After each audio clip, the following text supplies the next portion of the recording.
There was a time when to be called mad was not an insult, but a mark of being touched by the divine.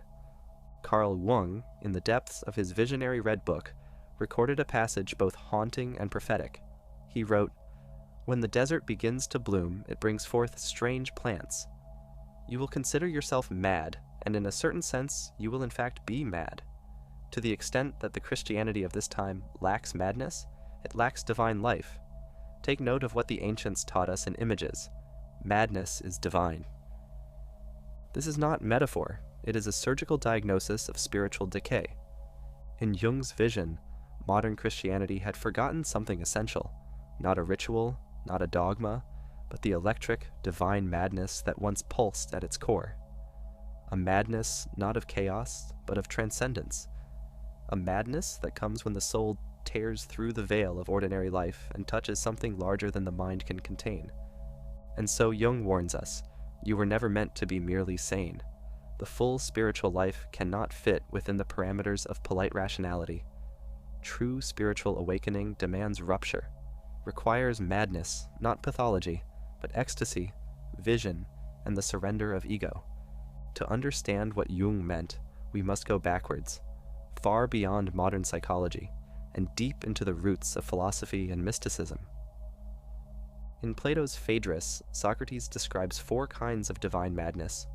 The first is the madness of the prophet, the oracle at Delphi, who speaks not from her own mind, but as a vessel of the gods. The second is the madness that arises in times of collective sin, when chaos must be met with sacrifice and ritual prayer. The third is the madness of the poet, who, possessed by the muses, speaks truths that technical skill alone can never reach.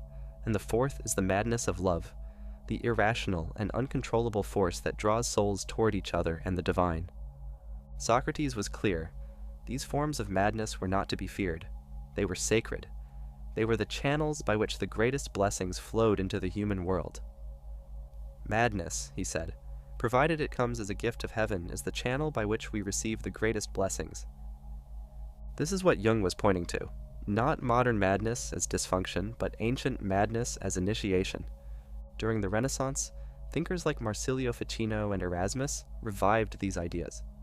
They saw madness not as a fall from reason, but as an elevation above it. Erasmus, in particular, gave this notion a deeply Christian reinterpretation. In The Praise of Folly, he writes that true divine madness is when the soul, longing for freedom, bursts through the chains of the body and the intellect. Such a person may seem insane to the world, but in that insanity lies the divine spark. Erasmus writes, "As long as the soul uses its bodily organs aright, a man is called sane, but truly, when it bursts its chains and tries to be free, then one calls it insanity.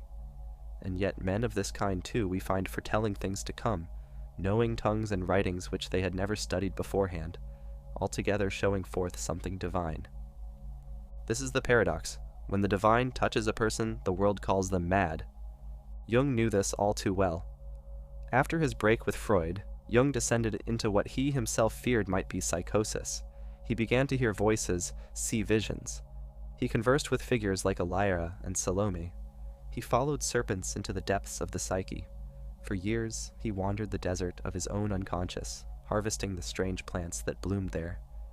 And yet, out of that madness came the Red Book, and with it, the entire architecture of Jungian psychology. Jung's journey mirrors the exact transformation that ancient thinkers described. Madness not as loss, but as passage, not as a curse, but as calling.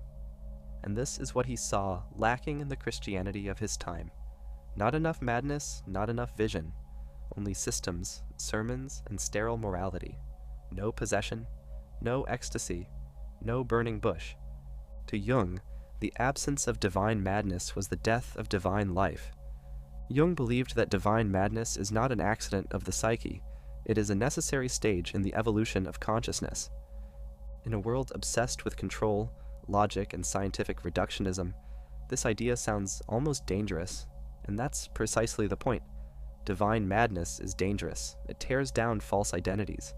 It reveals that the self we carefully construct is not the true self, but a fragile mask. When that mask breaks, when the rational mind collapses under the pressure of the unconscious, the soul begins to speak. This, to Jung, is the true religious experience.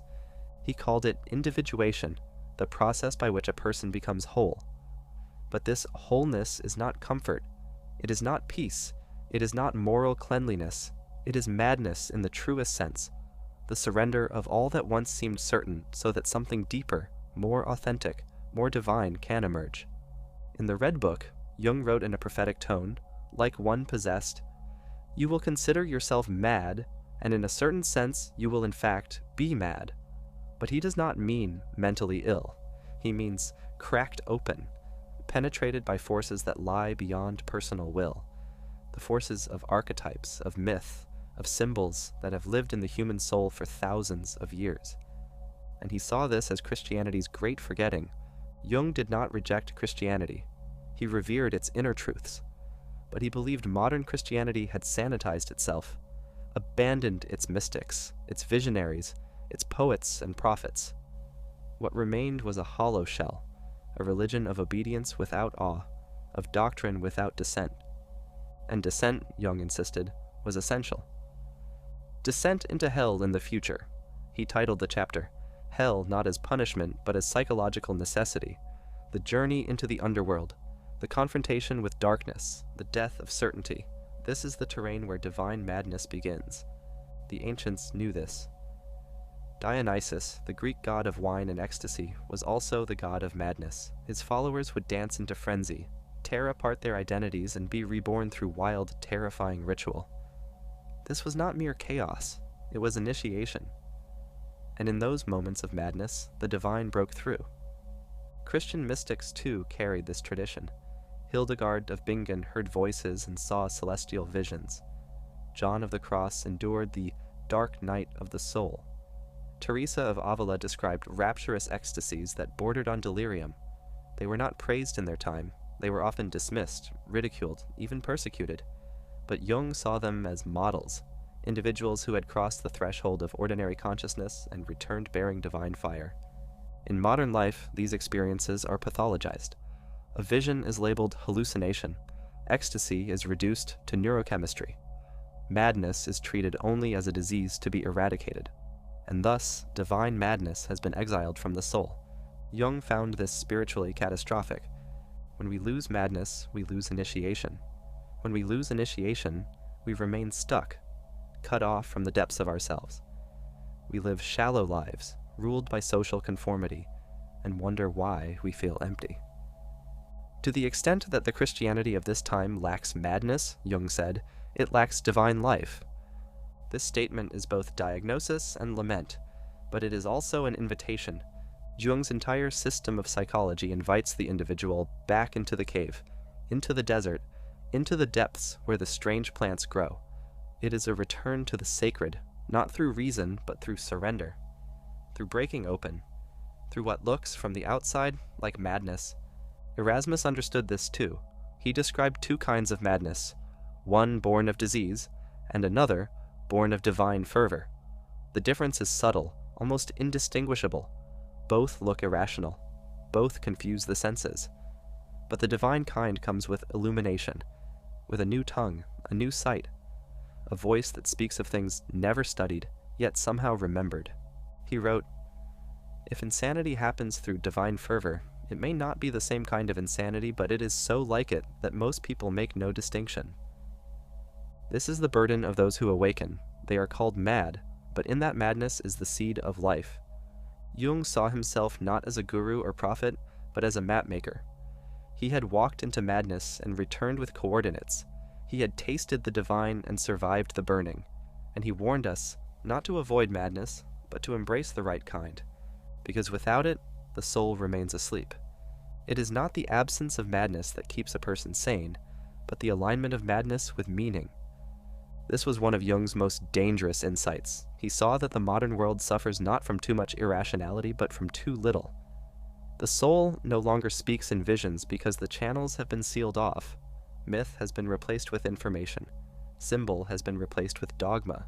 Madness, the holy kind, has been pathologized out of existence. And so, what remains is a counterfeit sanity, a flat, disenchanted world where every mystery is a problem to be solved, every miracle a coincidence, every inner stirring a symptom to be medicated. Jung looked around and saw a civilization dying of its own cleverness, and he wrote, "Keep it far from me, science, that clever knower, that bad prison master who binds the soul and imprisons it in a lightless cell." He was not against science, but he was against its supremacy, against its tendency to mistake mechanism for meaning. When all that is divine is filtered through the lens of control, what results is a spiritually starved psyche. It is no accident, Jung believed, that neurosis runs rampant in modern life. The deeper instincts, religious, creative, archetypal, are denied their outlet, and so they fester, they rot, they return as anxiety, depression, addiction. But hidden in every breakdown is a breakthrough. This is the paradox of divine madness. It is not safe, it is not reasonable, but it is fertile. It is the blooming of the desert, the appearance of strange plants, unexpected, misunderstood, often terrifying, but alive. Jung did not fear madness, he feared stagnation.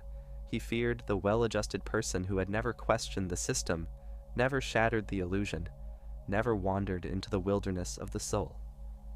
In the Red Book, he stages this descent like a mythic drama. He meets figures of the unconscious, prophets, blind seers, seductive women, ancient gods. He dialogues with Elijah and Salome. He is led down into hell and up into heaven, and he records it all with the seriousness of Scripture. But this was not fantasy. This was the interior world made visible. The madness of visions, Jung insisted, is not disorder, it is depth. He referenced Plato's Phaedrus, where Socrates speaks of 4 types of divine madness: the madness of the prophet, the madness of the initiate, the madness of the artist, and the madness of the lover. These, Socrates says, are not illnesses, but gifts, channels through which the divine enters human life. Jung aligned himself with this ancient lineage. He believed that true transformation comes not from rational progress, but from radical upheaval, the death of the ego, the revelation of the self. Not self as persona, but self with a capital S, the totality of one's being, including the unconscious, the archetypal, the divine. This kind of integration cannot happen neatly.